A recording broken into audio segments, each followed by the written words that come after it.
C'est une nouvelle conférence exceptionnelle qui nous attend, où nous allons aborder l'incroyable mémoire donc des seiches et des poulpes.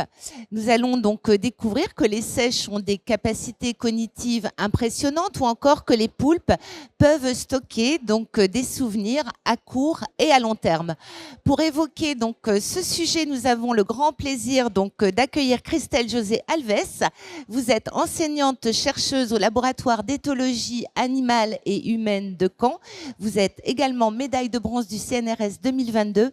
Merci encore beaucoup Christelle d'être avec nous. On vous applaudit. Merci. Prenez place. Et donc, vous nous avez préparé une présentation donc, sur les seiches et les poulpes.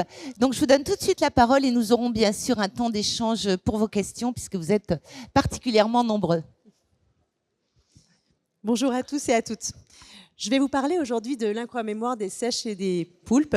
Mais tout d'abord, je vais partir un petit peu plus large. Aujourd'hui, les gens ne font plus aucun doute sur les incroyables capacités de mémorisation des espèces animales. D'ailleurs, pour vous donner un petit exemple comme ça, on sait qu'un mouton peut se souvenir du visage de 50 de ses congénères alors qu'il ne les a pas vus depuis 2 ans. Donc la mémoire des animaux ne pose plus question. En revanche, il y a différents types de mémoire et c'est certains types de mémoire qui sont considérés un peu différents qu'on va aborder aujourd'hui. Mais comme la mémoire, c'est complexe, on va commencer par la mémoire chez l'humain. Ce sera beaucoup plus simple pour vous expliquer. Et ce qu'on sait chez l'humain, c'est que même cette mémoire à long terme, eh bien, on en a plusieurs. Vous avez notamment la mémoire qui vous permet de faire du vélo de façon automatique. Donc, c'est les habiletés motrices, ce qu'on appelle la mémoire procédurale. C'est savoir-faire. Vous avez des mémoires qui concernent les connaissances que vous avez. 2 plus 2 font 4, Paris, la capitale de la France, nous sommes à Nice, on est samedi matin. C'est la mémoire sémantique. Et il y a un troisième type de mémoire qui est très particulier et qui m'intéresse beaucoup, c'est la mémoire des souvenirs. C'est la mémoire des événements que vous avez personnellement vécus. C'est-à-dire qu'est-ce qui s'est passé, où et quand. Et cette mémoire-là dont on va parler aujourd'hui, c'est ce qui nous permet de nous remémorer un événement de notre passé. Cette mémoire épisodique, c'est ce qu'on appelle les voyages mentaux dans le temps. Alors on sait que physiquement, on n'est pas capable de voyager physiquement dans le temps. Certains l'ont imaginé dans des livres, dans des films, dans des œuvres d'art. Mais on a le super pouvoir de voyager mentalement dans le temps. C'est-à-dire qu'on est capable de se replonger dans son propre passé pour revivre mentalement un événement que l'on a vécu. Et en contrepartie, on est également capable de se projeter dans un futur imaginaire et imaginer différents scénarios d'événements qui pourraient nous arriver.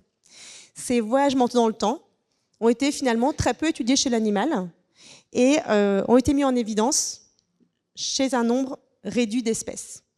Alors, des espèces qui sont connues pour leur capacité cognitive.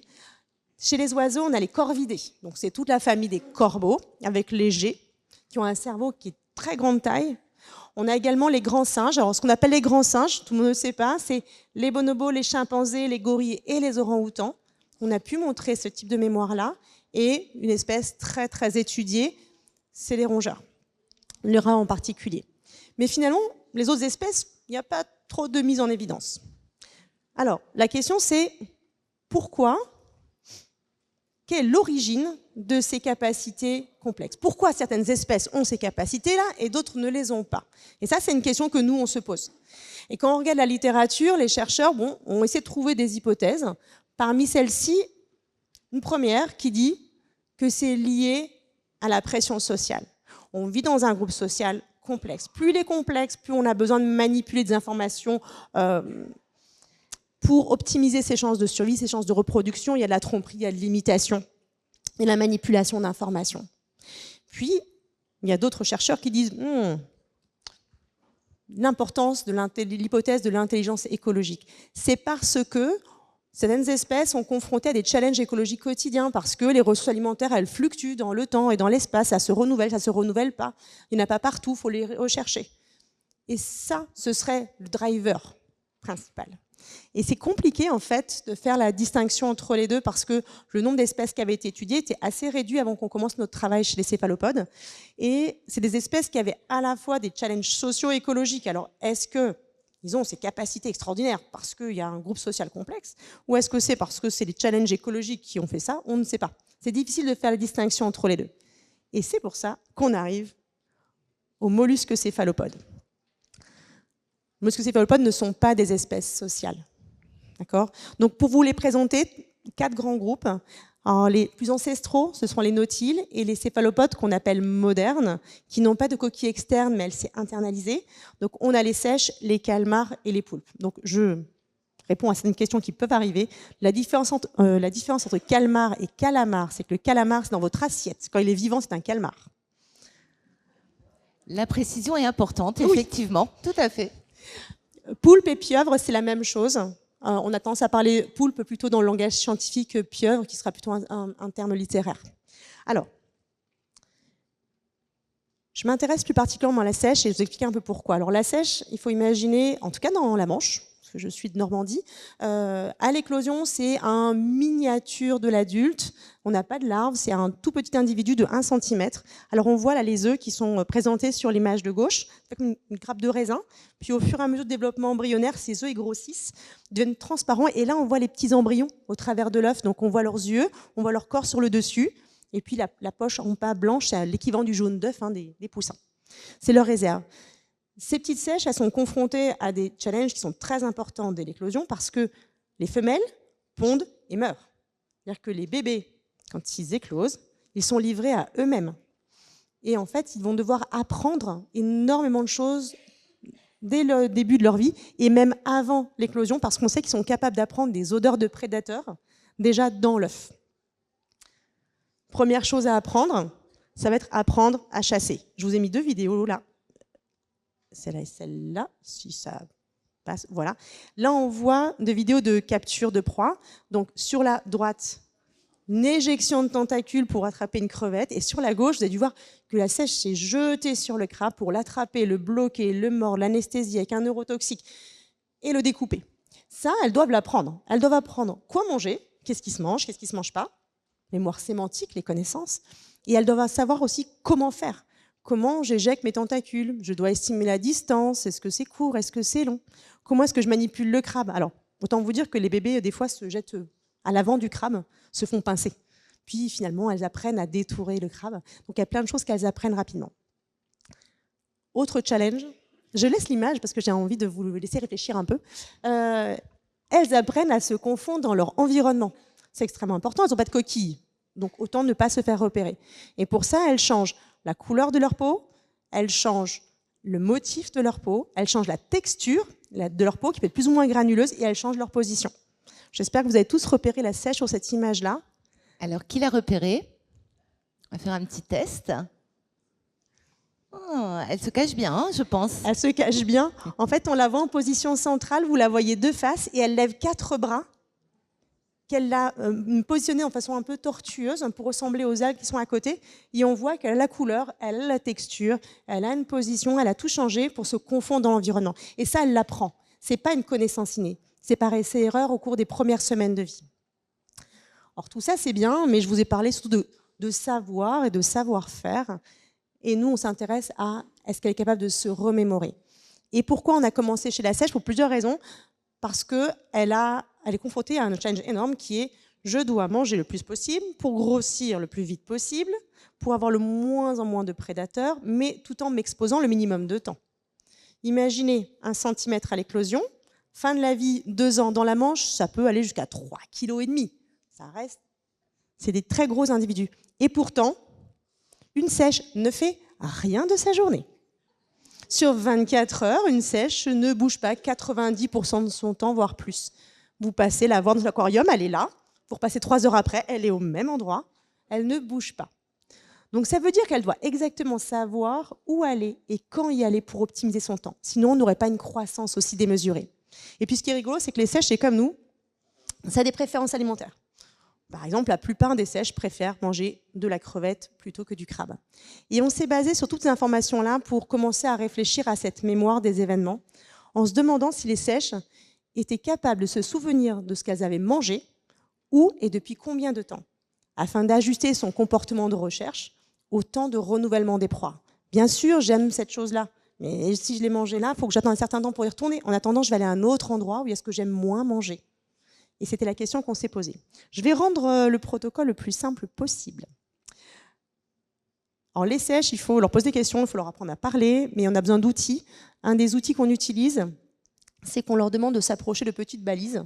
Et quand elles s'approchent de petites balises visuelles, on leur donne une récompense. Donc lorsqu'on étudie la mémoire de type épisodique, ce qu'on fait, c'est qu'on a des essais en 2 étapes. Pour le premier, on met 2 balises identiques. Elle sait que s'approcher d'une balise, c'est de la nourriture. Donc elle va au hasard près d'une balise. Imaginons celle de gauche.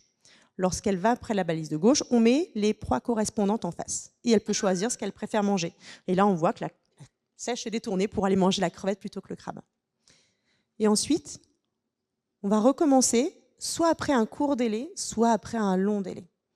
Ce qu'on s'attend, c'est qu'après un court délai, la proie préférée a été mangée. Il faut attendre un certain temps avant que ça revienne. Donc, on s'attend à ce qu'elle aille là où elle a vu la proie non préférée. En revanche, si le temps est suffisamment long, on s'attend à ce qu'elle se dise « Ok, là, il y a des chances que ce soit revenu, donc j'y retourne ». C'est un peu comme quand vous partez à la cueillette des mûres, par exemple. Si vous ramassez tous les mûres d'un buisson, si vous voulez y retourner le lendemain, vous n'allez pas dans le même buisson, mais la semaine prochaine, vous irez dans le buisson si vous savez que c'est un super buisson que personne ne connaît. C'est un réajustement. Et en fait, les sèches font ça naturellement. Elles le font très bien et on a montré qu'elles sont capables de réajuster leur comportement prédateur à ce qu'elles ont mangé, où et combien de temps s'est écoulé entre les deux. Donc c'est vraiment la connaissance, le souvenir d'un événement personnellement vécu précédemment. Alors, juste une petite anecdote, mais cette mémoire épisodique chez l'espèce humaine, c'est une mémoire qui, même en conditions physiologiques normales, hors pathologie, est la plus fragilisée au cours du vieillissement. Parce que le cerveau et la partie du cerveau qui permet cette mémoire-là, notamment le complexe hippocampique, est beaucoup plus fragile et plus sensible au vieillissement. Chez la sèche, on s'est posé la même question et finalement, on avait montré qu'il n'y avait pas d'altération du tout. Donc, les sèches jeunes, les sèches vieilles, tout le monde garde cette mémoire intacte jusqu'au dernier jour de leur vie. Alors ça a beaucoup de sens. Il faut imaginer que les sèches, c'est 2 ans, mais le bout de la course, c'est les 2 ans. Elles se reproduisent juste avant de mourir. Donc perdre la mémoire juste avant de se reproduire, c'est perdre la capacité de transmettre ses gènes à la génération d'après. Donc ça a beaucoup de sens d'avoir ce maintien très long de la mémoire. On sait aujourd'hui, chez l'espèce humaine notamment, que la mémoire et les souvenirs, ce n'est pas un petit film qu'on apprendrait et qu'on placerait quelque part, qu'on encoderait quelque part dans le cerveau. Mais finalement, quand vous vivez un événement, vous allez apprendre plein de petits éléments. La perception, qu'est-ce que vous avez vu, qu'est-ce que vous avez senti, qu'est-ce que vous entendiez, où est-ce que vous étiez, quelles émotions vous aviez, vous étiez content, vous aviez froid, sinon perception. Et finalement, quand vous remémorez un événement, on reconstruit. On reprend un maximum d'informations pour recréer ce petit film à chaque fois. Et c'est ce qui vous donnera un souvenir plus ou moins net. Ces processus de reconstruction sont extrêmement importants et extrêmement particuliers de la mémoire épisodique. Et c'est ce qui nous permet de connaître la source d'un événement, d'un souvenir. Je connais ça parce que j'étais là, parce qu'il s'était passé ça à ce moment-là. Et cette mémoire de la source nous intéressait beaucoup. Donc, on a voulu explorer cette question-là chez la sèche. Mais d'abord, il faut leur apprendre à parler. Donc, je leur ai appris à répondre à une question simple, qui est... Simple, non, pas simple. Question compliquée, qui était « Est-ce que tu sens, est-ce que tu vois, ou est-ce que tu ne sens pas et vois pas quelque chose de particulier ?» Et l'expérience, elle est comme ça, en fait. On met des petites balises, comme je vous disais, avec des motifs différents. Et lorsqu'on mettait quelque chose dans un tube, en verre, et qu'elle le voyait, elle devait choisir « Je vois », la petite croix.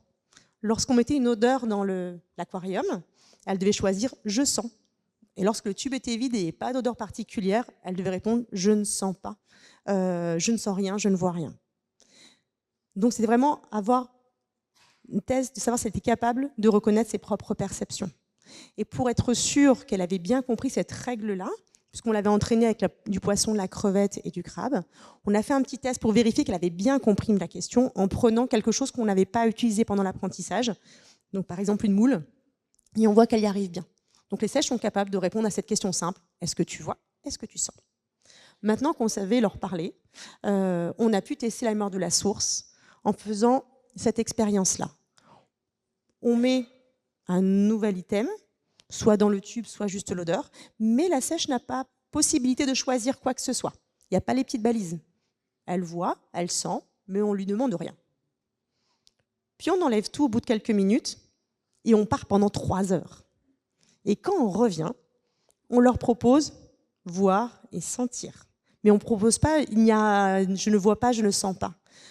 C'était une question un peu inattendue qu'on posait à une sèche, puisque là, elle ne pouvait pas répondre par rapport à ce qui se passait actuellement, mais elle avait besoin de voyager dans son passé pour se remémorer l'événement, pour pouvoir répondre à la question « Est-ce que tu as vu ou est-ce que tu as senti quelque chose 3 heures avant ?» Et ça, typiquement, c'est extrêmement important parce que quand vous apprenez des souvenirs, quand vous avez des souvenirs, lorsque vous avez encodé ces informations-là, vous n'êtes pas dit « je vais garder ça parce que j'en aurai besoin plus tard ». Et vous l'apprenez de façon complètement automatique.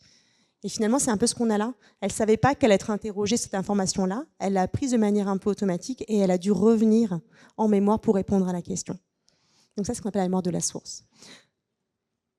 Pour aller un peu plus loin sur cette reconstruction des souvenirs, finalement, on s'est dit, mais si je veux regarder si ça se passe comme chez l'espèce humaine, est-ce qu'on a une reconstruction ?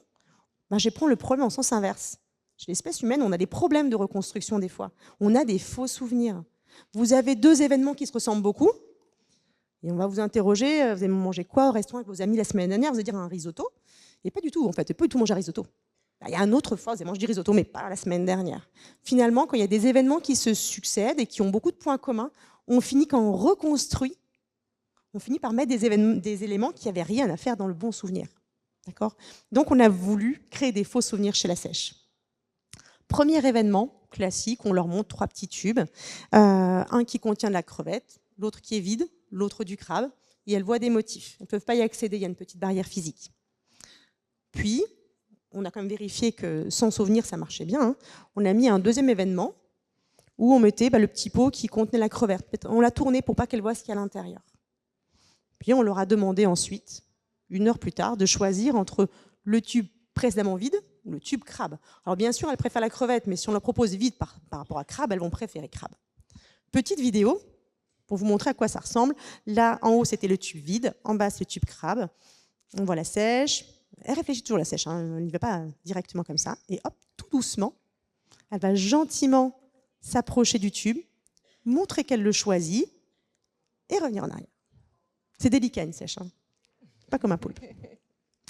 Et donc, en fait, ce qu'on voit, c'est que les sèches, pour là, il n'y a aucun problème. Les sèches ne font aucune erreur. Elles vont choisir le pot crabe sans aucun problème. En revanche, si mon deuxième événement est trop similaire, elles risquent de faire des erreurs. Et donc, dans le deuxième événement, pour un autre groupe, on a mis le pot qui avait des crevettes à côté du pot vide.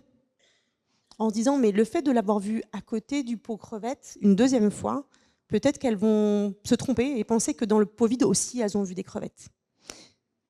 Et lorsqu'on a fait le même test que précédemment, on n'a pas de préférence. C'est-à-dire que 50% des sèches choisissent le pot crabe, ce qui est normal, ce qui est logique. Mais 50% des sèches choisissent le pot vide. Ça n'a pas de sens, il était vide. Donc la seule explication sur le fait de choisir le pot vide, c'est qu'elle pensait que c'était mieux que le pot crabe. Et si elle pense que c'est mieux que le pot crabe, c'est qu'elle pense qu'il y avait la crevette à l'intérieur.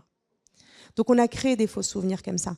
Et le fait qu'on n'ait que la moitié des individus, c'est pas surprenant. Même nous, on n'a pas la même sensibilité à la formation des faux souvenirs. C'est normal d'avoir la variabilité. Mais ce qui est marquant, c'est qu'on a la variabilité dans le deuxième cas, mais lorsque l'événement numéro 2 n'est pas très perturbateur, on voit qu'on a 100% de réussite.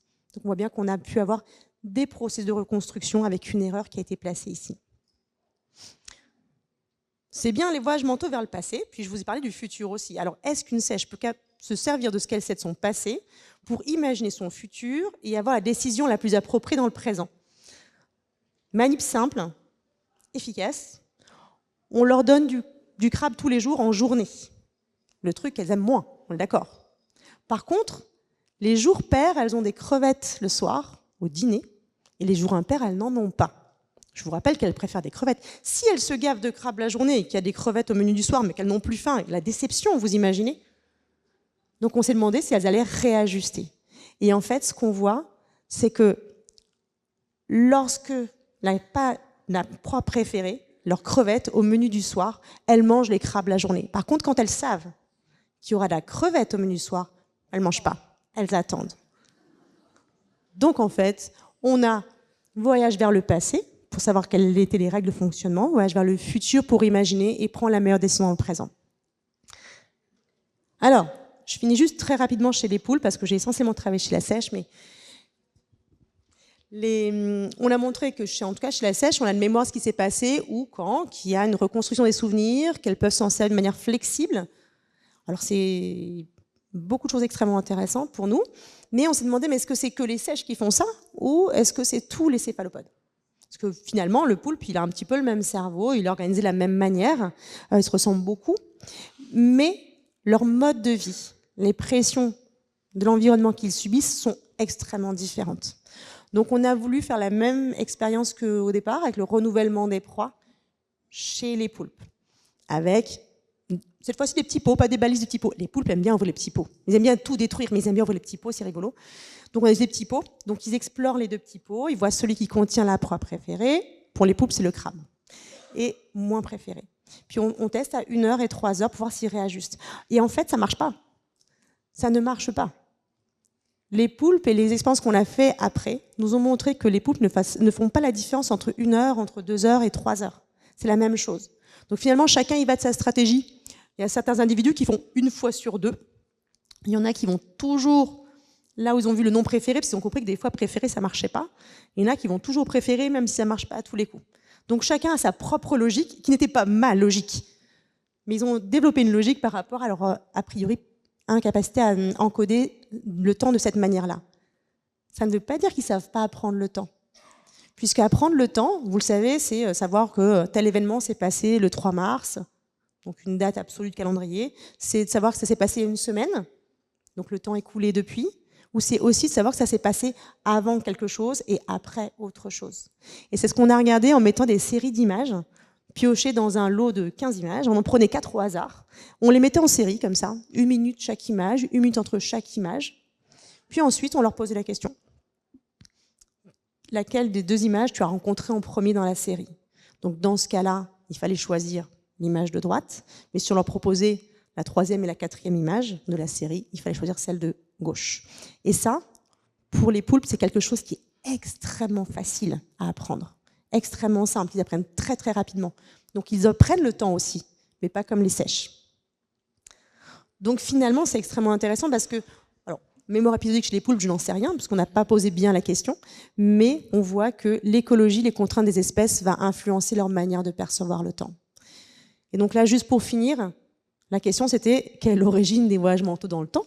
Alors, je ne peux pas encore vous répondre, ça c'est sûr, mais ce qu'on voit, c'est que ça fonctionne chez des espèces qui ont des modes de vie très particuliers qu'on appelle vivre vite, 2 ans maximum, mourir jeune, grandir le plus possible, en étant tout à la fois une proie et un prédateur, donc des contraintes pour ne pas se faire manger, mais des contraintes pour manger un maximum. Et c'est ce qui aurait pu conduire ces pressions environnementales à l'apparition de ces capacités qui sont extrêmement complexes.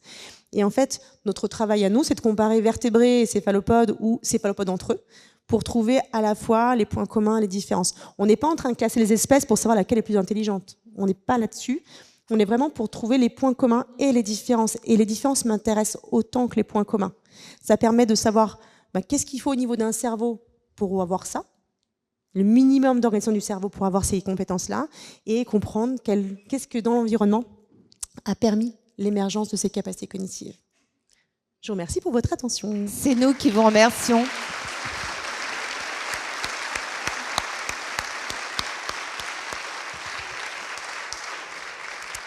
C'était absolument passionnant et donc nous allons prendre vos questions vraiment dans 30 secondes car vous êtes très nombreux. Juste, j'aimerais que vous nous disiez quelques mots donc de votre laboratoire, le laboratoire d'éthologie animale et humaine de Caen, qui est unique en France et même, est-ce qu'on peut dire unique au monde ? Alors, le laboratoire Ethos, effectivement, il est basé entre l'Université de Caen, Rennes et CNRS. Il y a de nombreuses espèces animales, puisqu'on ne tue pas seulement les céphalopodes, mais il y a aussi des primates, du cheval, des oiseaux. Mais la partie qui étudie les céphalopodes, elle est un petit peu unique au monde. On est la plus grosse équipe au monde d'études des capacités cognitives, du comportement des céphalopodes. Donc on a vraiment une place qui est très particulière. C'est ce qui fait qu'on a des chercheurs qui viennent un peu partout travailler chez nous parce qu'on a effectivement des élevages de céphalopodes qui nous permettent de tester tous les comportements qui nous intéressent. Très bien, mais c'est vraiment passionnant. J'imagine que vous avez des questions. Donc oui, on va commencer par ce côté. On vous écoute, madame. Oui, bonjour, merci beaucoup pour cette présentation dont je n'ai pas assisté à la totalité malheureusement, donc peut-être que c'est une question qui sera hors sujet, mais j'ai vu que vous aviez fait des tests avec les sens visuels et l'odorat. Je me demandais si vous en aviez fait avec le son aussi. Est-ce que vous avez essayé de leur faire écouter différents motifs musicaux ou des cris ou des bruits, différentes fréquences, et voir comment ils réagissaient ou comment ils s'en souvenaient, comment la mémoire musicale, entre guillemets, des céphalopodes fonctionnait? Alors, en termes de perception, les sèches sont effectivement sensibles aux vibrations. On sait qu'elles sont, alors plutôt sur d'autres travaux, on sait qu'elles sont capables de différencier les vibrations qui proviennent de différentes espèces animales, notamment parce qu'il faut imaginer que les sèches, ça peut vivre à 30 mètres sous l'eau où il y a très peu de lumière qui pénètre. Et on sait qu'elles sont capables de reconnaître le type de vibration émis par les différents types de prédateurs, parce que chaque type de prédateur va nécessiter une réponse comportementale adaptée, puisque certains prédateurs vont plutôt chasser à l'affût, vont plutôt attaquer, et en fonction de ça, elles agissent différemment. Donc ça, on le voit chez les plus grandes, on sait qu'elles l'ont appris, on sait qu'on voit qu'elles réagissent différemment, par contre, personne n'a étudié véritablement comment elles l'apprennent. On a juste le point final qui sait qu'on fait la discrimination. Mais à 20 mètres de distance, elles sont capables de déterminer des vibrations qui viennent de différentes espèces et s'adapter au niveau du comportement. Merci beaucoup. On va prendre, il y a une deuxième question de ce côté, on vous écoute. Bonjour, merci pour votre intervention. Une question, est-ce que le résultat de vos recherches permet d'améliorer quelque chose sur la mémoire de l'être humain? Pour l'instant, autant vous dire que non, on est bien d'accord. En revanche, ça nous permet de mieux comprendre peut-être, et ça nous permettra en tout cas, je pense, de mieux comprendre comment la mémoire humaine peut fonctionner et dans ses mécanismes. Pourquoi? Parce qu'en fait, le cerveau humain est extrêmement complexe. Et on va avoir du mal à isoler chacun des phénomènes. Donc le fait de pouvoir avoir des processus cognitifs qui sont relativement similaires dans le terme de type de traitement de l'information, avec un système nerveux qui est quand même complexe chez les céphalopodes, mais beaucoup moins, permet en fait d'avoir un système un peu plus réduit pour savoir quels sont les prérequis, est-ce qu'on retrouve les mêmes mécanismes aussi, et pouvoir peut-être plus facilement décrypter certains mécanismes qu'on n'a pas sur un cerveau de mammifère qui est beaucoup plus complexe. Donc pour l'instant non. C'est pas dit qu'un jour on n'y arrivera pas.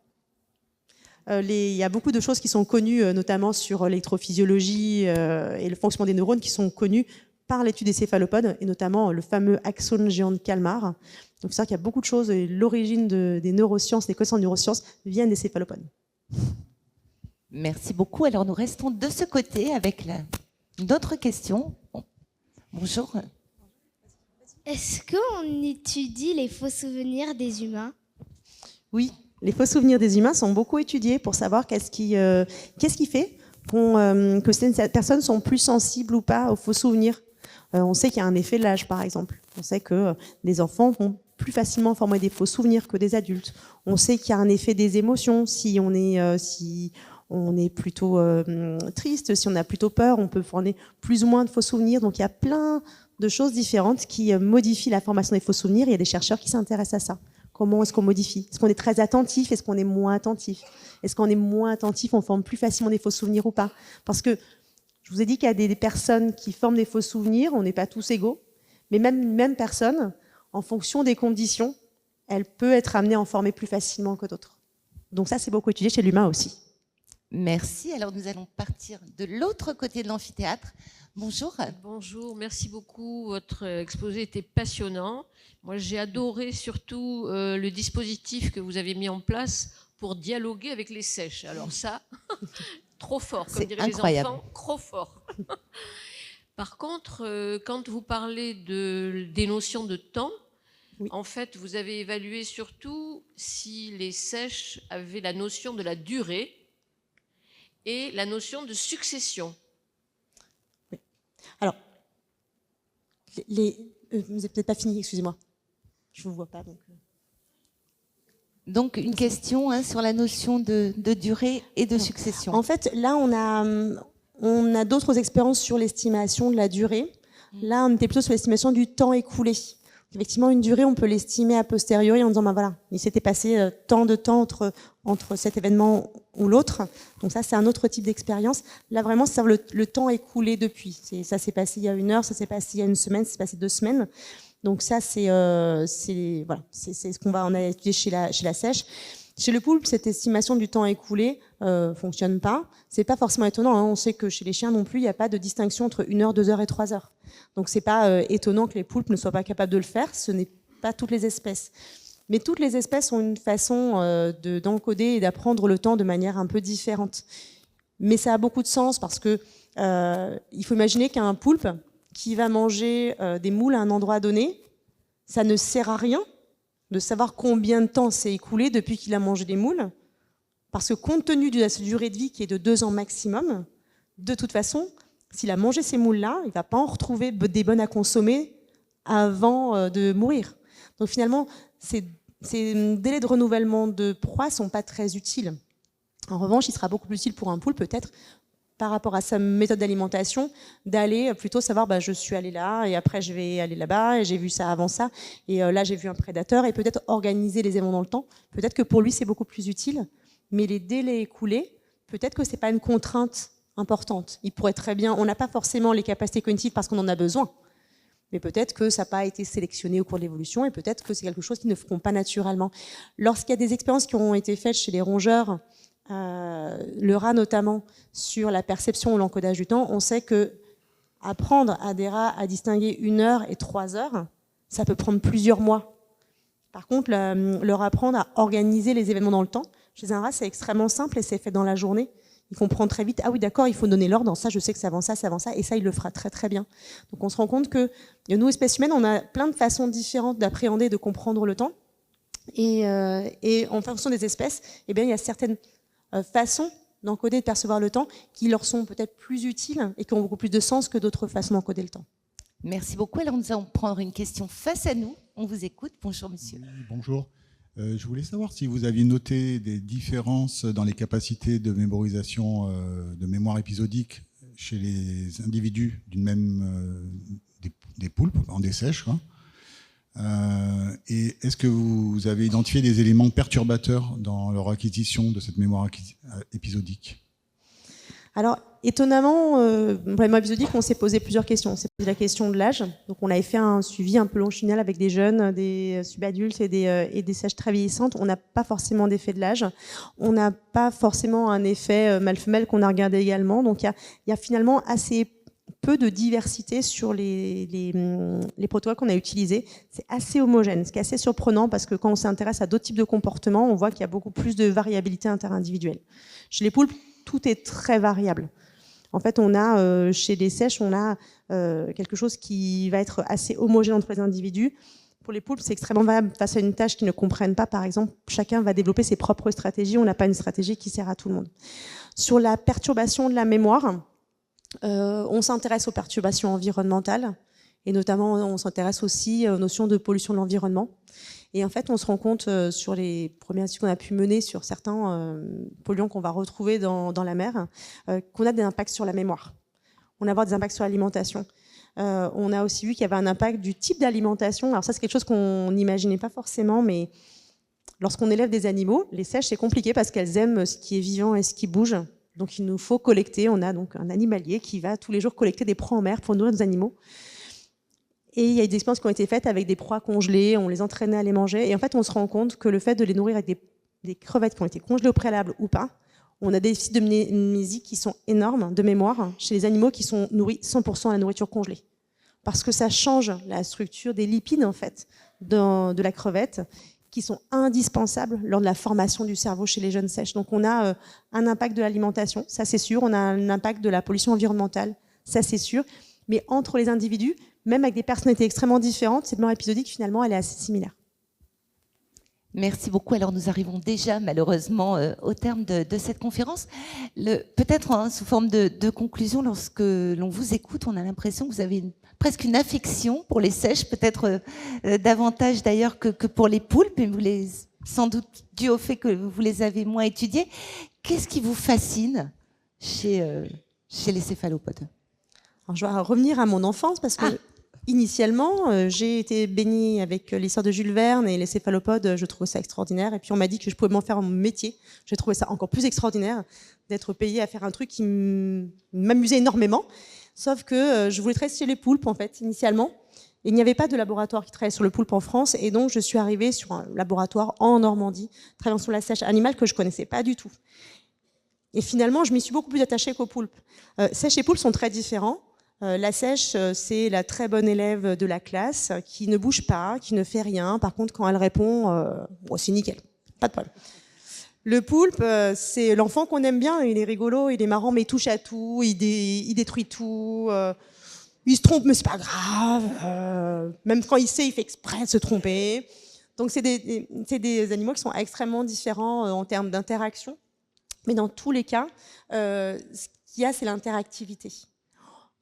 Notamment par les changements de couleur, par les mouvements des yeux, hein, ça bouge les yeux comme les caméléons. On voit directement les émotions sur leur corps. On voit quand elle a peur, on voit quand elle est surprise, on voit quand elle est contente. On la voit quand on passe devant un aquarium, on va voir une petite sèche qui va nous regarder, comme ça. Et dès qu'on se retourne, elle bouge plus. On repasse dans l'autre sens, elle y retourne, on se retourne, elle bouge plus. Donc c'est très interactif, c'est très amusant, c'est vraiment des animaux qui sont extrêmement attachants. Et pourtant, je ne partais pas sur la sèche initialement, c'était plus chez la pieuvre, et finalement, c'est un animal qui est extrêmement étonnant. Merci infiniment, on vous applaudit très très fort. Et on espère...